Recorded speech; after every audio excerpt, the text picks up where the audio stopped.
E às vezes a gente começa com sonhos e de repente aquilo se tornou um pesadelo.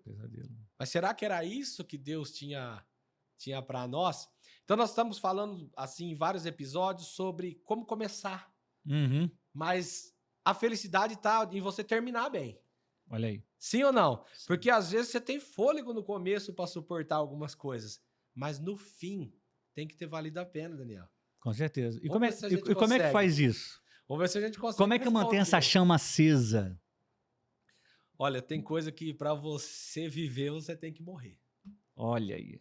Então, vamos começar falando daquilo que a gente acredita, tá? Talvez não é uma verdade absoluta para você que está assistindo a gente pela primeira vez, mas é algo que a gente acredita, não é um ponto e contraponto, mas é uma opinião para aquele que talvez está buscando um caminho de como corrigir a rota do seu casamento, como corrigir a rota daquilo que hoje é uma frustração, né? Aquilo que começou tão lindo, uma festa tão bonita, um esforço, sonhos, e hoje, de repente, as coisas não estão como esperado. Uhum. E isso nós temos que depositar o quê? A fé naquilo que a gente acredita no nosso Salvador. Então eu queria começar lendo um versículo, que ele está em Filipenses 1, 21, que ele vai falar o seguinte: porquanto, para mim, entendeu? Que às vezes não é para o outro. Tem que ser para mim. Às vezes a gente gosta muito de pregar para os outros, né, Átila? Entendeu? Mas isso aí tem que ser uma convicção que tem que nascer na sua individualidade. Então a primeira chave é tirar o problema do coletivo e trazer para a individualidade. Ótimo. Então nós já começamos aqui, talvez trazendo uma coisa que só isso aí já vai começar a mudar a rota. Com certeza. Não é, Daniel? Com certeza. Porque quando às vezes a gente quer mudar a mente do outro, a gente está querendo se tornar o Espírito Santo. É.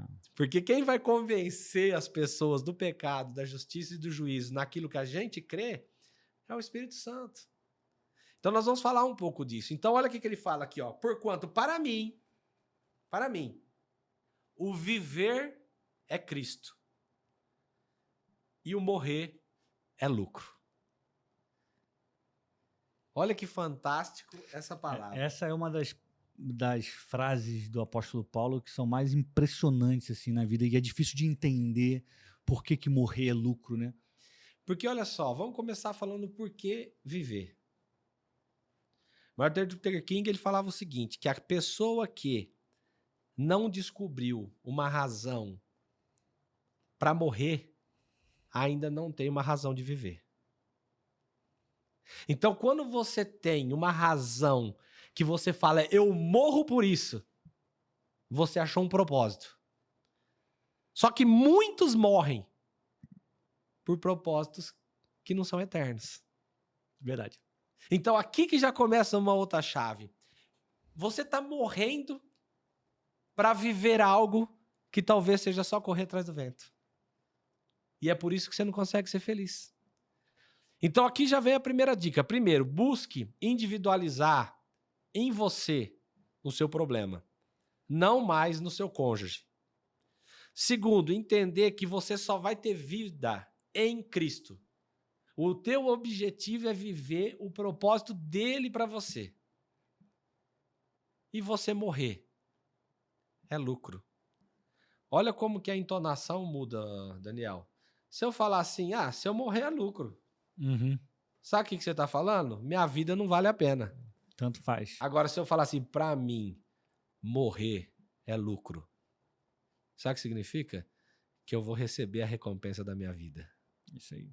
Então, há uma diferença muito grande na entonação para ler esse versículo. O que ele está querendo dizer? Ele não está colocando uma situação positiva ou uma negativa. Ele está colocando duas situações. Porque é o seguinte, eu vivo em Cristo.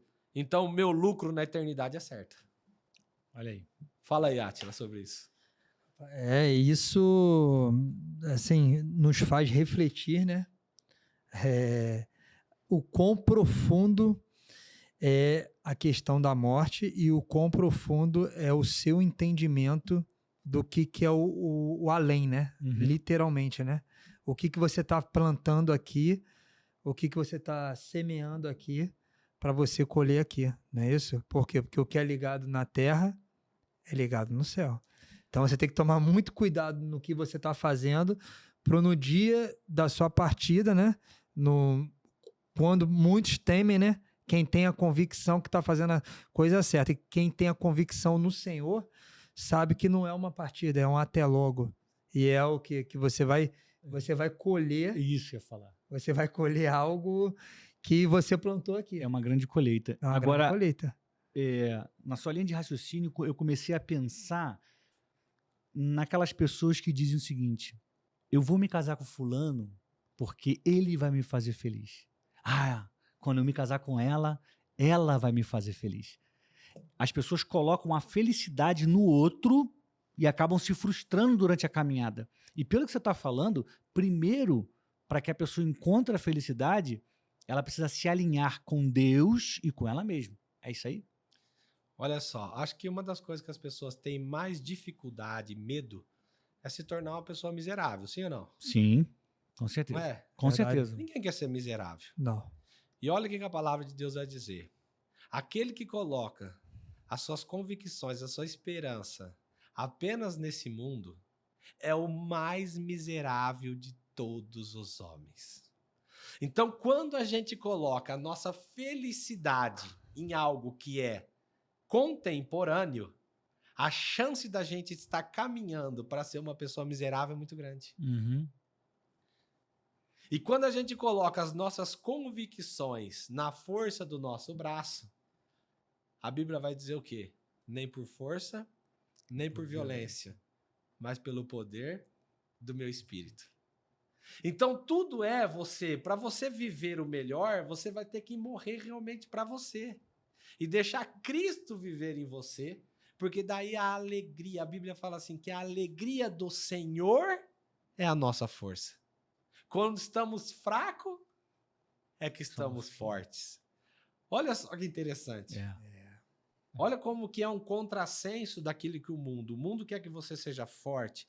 Deus está falando, seja fraco que eu sou forte no seu lugar. O mundo fala e conquiste a terra. Ele fala, aquele que coloca a sua esperança aqui é o mais miserável.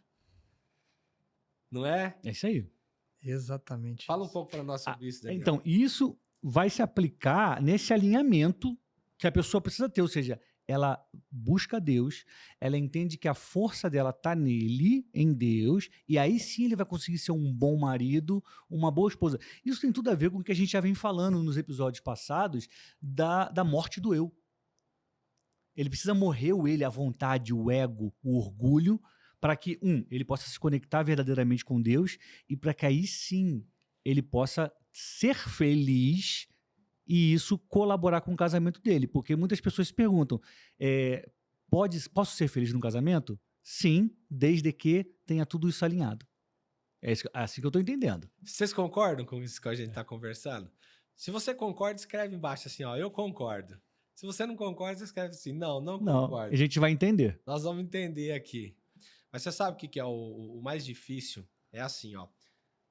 Todos nós gostaríamos de ser príncipes, não é verdade? Uhum. Nós gostaríamos de viver nessa vida um melhor, uma realeza, né?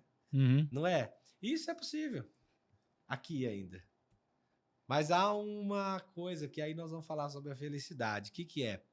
O nascer de novo. Aquele que não nascer de novo, não tem como ver o reino. Então, o que é você nascer de novo? Porque nós estamos falando aqui sobre ser feliz. E nós estamos falando em colocar Cristo na nossa vida. Mas de forma prática, o que é colocar Cristo na nossa vida, no nosso casamento? É nascer de novo. Então, quando você nasce, a primeira coisa, dependência. Sim ou não? Sim, mas nesse caso de Deus, né? Agora de Deus. Quando você nasce, alguém tem que te alimentar. Agora, mas a comida agora não é natural, é espiritual. Agora você vai começar a aprender a ver, mas não com os olhos naturais, mas espirituais. Uhum. Agora você vai aprender a caminhar, mas não onde seus pés querem ir, mas aonde o evangelho da paz te levar. Então é esse nascer de novo em Cristo que Paulo falava. Então para ele estava tudo bem, porque como ele vivia Cristo, ele já via o reino. Ele já sabia a coroa que estava para ele reservado e a justiça que Deus faria nele. Então, porque, gente, nós não podemos aqui ser imaturo e passar uma mensagem, porque existem várias realidades nessa vida. E eu falo para você, há realidades que não vão mudar. Infelizmente, há maridos que não vão mudar. Há esposas que não vão mudar. Há filhos que não vão mudar. E aí nós vamos ter uma expectativa muito difícil.